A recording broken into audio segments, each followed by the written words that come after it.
Welcome to today's 5-minute Bible study in the Gospel of Mark. We're still in Mark chapter 6. Today we'll start reading at verse 14.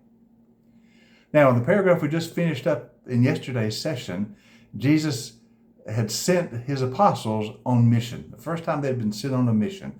They went 2 by 2, proclaiming the good news about the kingdom. And they went in the authority of Jesus' name. They healed the sick and they cast out demons. They're expanding the ministry of Jesus.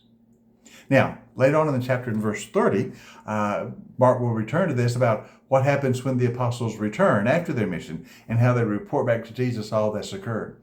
But before he talks about their return from this mission, he kind of takes a little side trip. He wants to tell us what has happened to John the Baptist.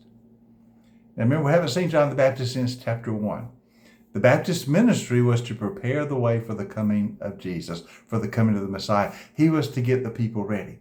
And then, of course, we recall in chapter 1, Jesus came to John to be baptized. And that was the beginning of his public ministry.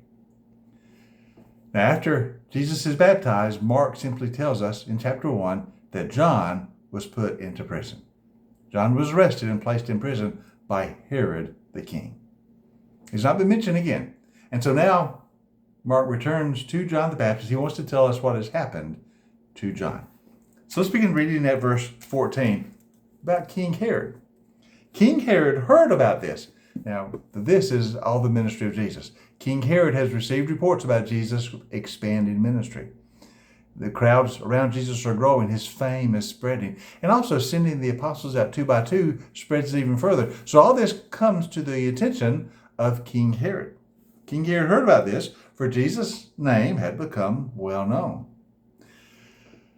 Now, what's Herod going to do? The first thing we ought to ask ourselves is, who is this King Herod? Who is this Herod? Yeah, there are several Herods mentioned in the Bible. We know of Herod the Great, as he's referred to, the one who tried to have Jesus killed in Bethlehem after the birth. He's part of the Christmas story. That is Herod the Great. This Herod is the son of that Herod. So this Herod is called Herod Antipas, and he is the son of Herod the Great. After Herod the Great died, Rome would not allow any of his sons to rule over his entire territory, so they divided Herod the Great's territory into sections, and his different sons ruled over parts of it. Herod Antipas ruled over a quarter of what had been Herod the Great's territory. That's primarily in Galilee. So this Herod Antipas is he was called the Tetrarch, but sometimes referred to as king of Galilee. And you remember, of course, most of Jesus' ministry is in Galilee. Nazareth is in Galilee. Almost all of Jesus' ministry up to this point has been in Galilee. That's why it comes to the attention of Herod. This is his area. This is his territory. So Herod Antipas has heard about Jesus and has heard about his ministry. And what does he think about Jesus? Well, now that's where John the Baptist fits in. All right. Now, some were saying about Jesus, John the Baptist has been raised from the dead. That is why miracles are at work in him. We immediately know from this that John is dead. Last time we saw John in chapter 1, he'd been placed into prison by Herod. And now we're told he's dead. And some are thinking, well, maybe he's somehow been resurrected and Jesus is John back from the dead performing these miracles. Others said, no, he's Elijah. Others still claim, well, no, he's a prophet. He's like one of the prophets of long ago. But Herod, when he heard this, he said, John, whom I beheaded, has been raised from the dead. Now we know how John the Baptist died. Herod had him placed in prison, and then at some point, he executed him. He had him beheaded. Now the next paragraph is going to tell exactly how that came about, why Herod had him beheaded, and how that occurred. We're about to get to that.